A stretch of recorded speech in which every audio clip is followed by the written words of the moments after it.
Hey, welcome everyone into the temporary GoTech garage, the Becker family shop. In the shop today, I'm working on a 2012 Ford Escape. This has the 2.5 liter 4-cylinder under the hood, but really the test and the diagnosis and the repair that we're going to be performing today can apply to a lot of different vehicles, whether it's a vehicle with the same 2.5 liter or really any vehicle with the same type of code and failure that we're going to be approaching today. The system really remains the same across all the different vehicles. The code that we're going to be looking at today is a P144A. P144A means that the EVAP system purge vapor line is restricted or blocked. So basically we're recognizing a blockage in the line that runs to the EVAP system's fuel pressure sensor, fuel tank pressure sensor.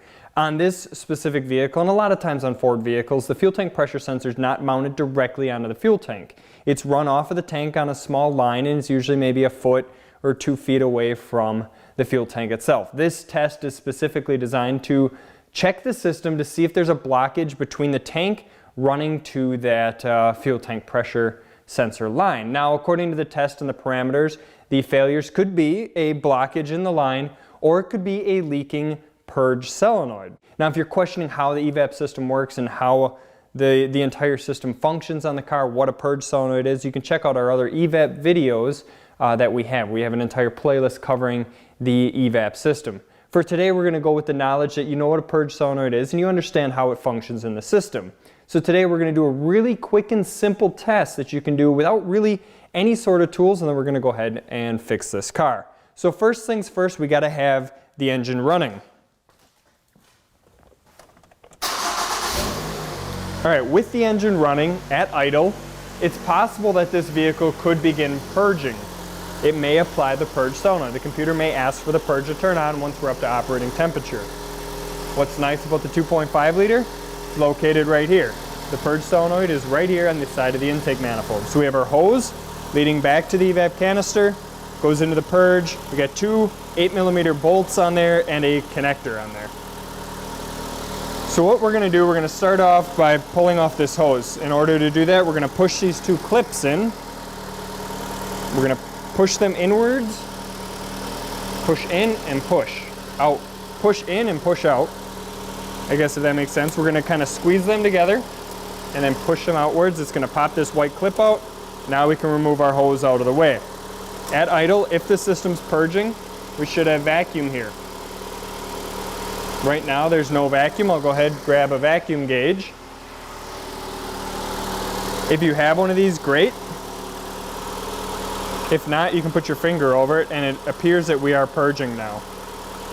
You can see we're between 15 and 20 inches of vacuum. If I stick my finger over there, I can feel suction on the purge solenoid. That's because the vehicle has now activated the purge system.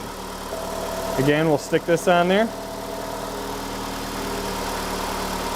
And we're drawing vacuum.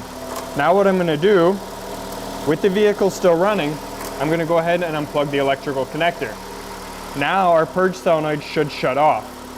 All right, on electrical connector unplugged, we're not applying power and ground. This guy should not draw any vacuum now. And if I stick my finger over there, I can still feel it. Prove it out visually for you guys. We're still drawing vacuum. Again, connector disconnected.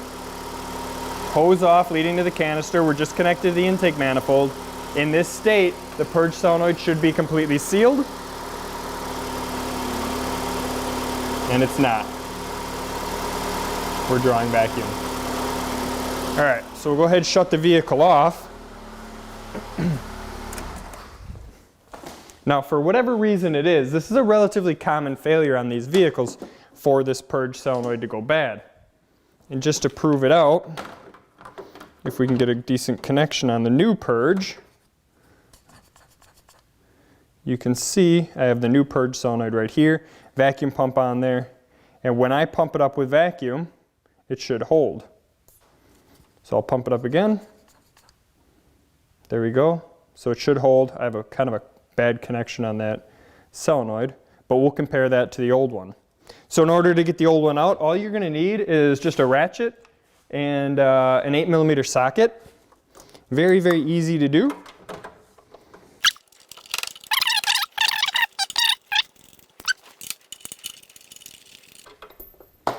And that one hit the floor. All right, we'll pull the old valve off. Just be careful, you kind of give it a little tug on its way out. It will actually kind of stay in place there from this O-ring right here. Kind of holds it in place. You can tell this one's been in there for a long time. There's a carbon and soot buildup on the part that's in the intake manifold. It's all dirty. It is a Ford part still, so this one is most likely original on this vehicle. Before we go and install the new one that we have here, let's just do a quick test on the old one.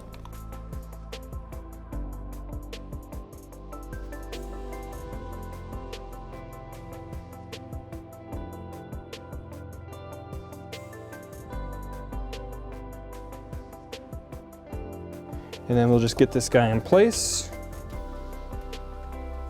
A little bit of a snug fit. And we'll bolt it back down.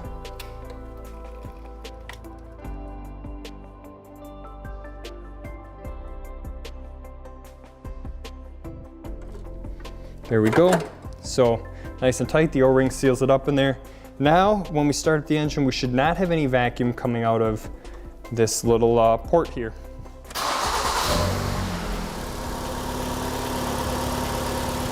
Beautiful. Plug it back in, and I don't know if you guys can hear the clicking sound, but immediately upon plugging it in, the PCM is asking for it to be purging. So immediately we are in purge mode.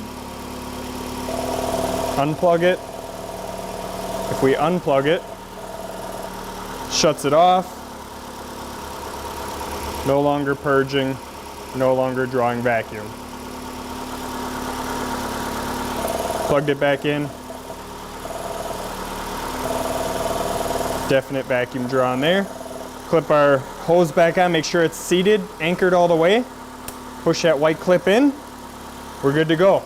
So while the code says that it's restricted or a restricted line or a blocked passage in this system leading up to the fuel tank pressure sensor, really the computer has no way to determine that the purge solenoid is actually being shut off.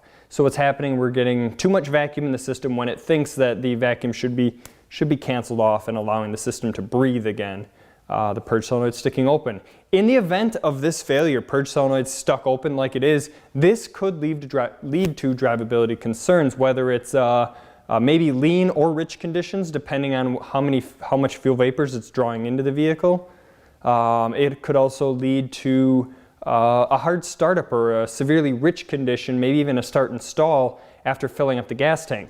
Stuck open purge solenoids are one of the only EVAP complaints that you'll get that comes with a drivability complaint. This one was just a check engine light, no drivability issues at all. But you can see through a quick test, checking this thing out really doesn't require a lot of special tools. Technically, I guess you don't even need a scan tool. If you have somebody pull the codes and you come into that P144A system blockage code, go ahead and check that purge solenoid for leaking when you unplug the connector. All right, so I hope you enjoyed this video. I hope this quick test helps you guys fix some of your vehicles out there when you're dealing with this specific code in the EVAP system. Quick test, quick fix, get this customer back on the road today. So I really appreciate you watching. If you liked the video today, please give us a thumbs up, subscribe, click the little bell icon so you get notifications when we come out with new content. I hope everybody stays safe and healthy and happy out there in these crazy times that we're still dealing with here. And I thank you again. Happy wrenching, everyone. Thank you.